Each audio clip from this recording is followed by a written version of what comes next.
Three things that I did not like about the Royal Rumble, three horrible booking decisions, in my opinion, about this year's Royal Rumble.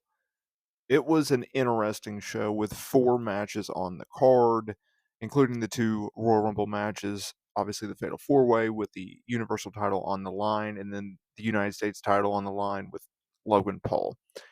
You can go and check out my full recap of this show on the main channel. Now, with that being said, let me know down in the comments area below, what do you think about this show? Because at number one, I have to pinpoint it. It's Roman Reigns, the Fatal Four Way. Roman Reigns defending the undisputed WWE Universal Championship against Randy Orton, LA Knight, and AJ Styles. Was the match good? Yes.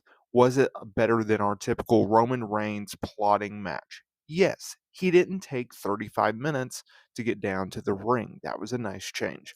The fact that they started off hot and he was actually going and working hard, that was a nice change instead of just the immediate slow kill 10 minutes because we got to go 35 minutes Roman Reigns plotting matches where he just dominates the dude, similar to what Brock Lesnar used to do in his title matches.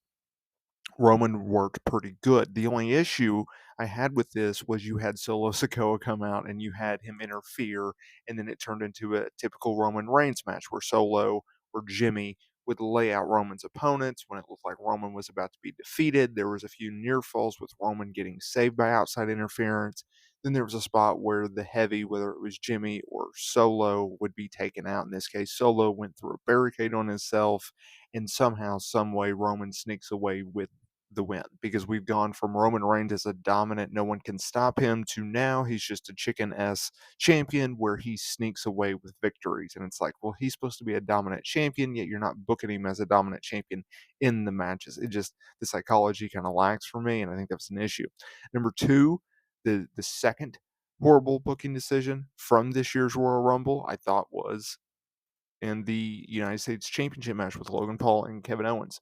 Kevin Owens won, or excuse me, Logan Paul won because of a DQ. So what had happened was, here's another instance where there is constant Logan Paul interference in his matches, whether it be, oh Jesus, what's his business partner with Amazon Prime, or not Amazon Prime, but just Prime, whatever that guy's name is, and then there would be entourage people from Paul's camp that would come in. That happened this time. So Paul won the United States title after there was an entourage member who gave him brass knucks at Crown Jewel to win the United States title from Rey Mysterio in Saudi Arabia last year.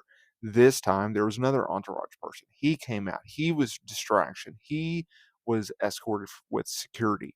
And you had Grayson Waller and Austin Theory come out and gave Logan brass knucks. This time, Kevin Owens took the knucks, hit Logan, and was about to win, but the referee noticed the knucks, so they called the DQ. It's just, Logan Paul puts on such good matches. I think this interference is not necessary. You could have him beat guys clean. You don't need to book him as a chicken ass champion again. I don't like that.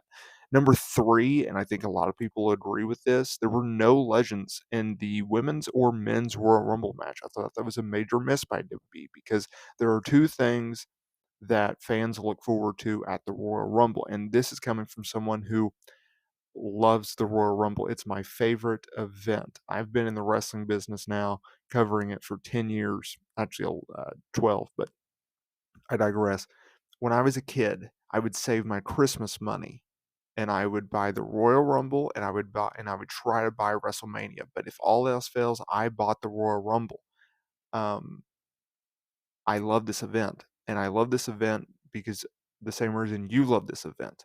I want to see who's going to be in the matches, whether that be from NXT, returning stars, or legends, and I want to see who wins the matches to go on to set up WrestleMania main events. And while, yes, we got returning stars, and yes, we got NXT stars, it would have been very easy just to get one or two legends to come in and make surprise appearances. And we didn't get that. And I thought that was a major miss by WWE. Let me know down in the comments there below. Do you agree with this or not?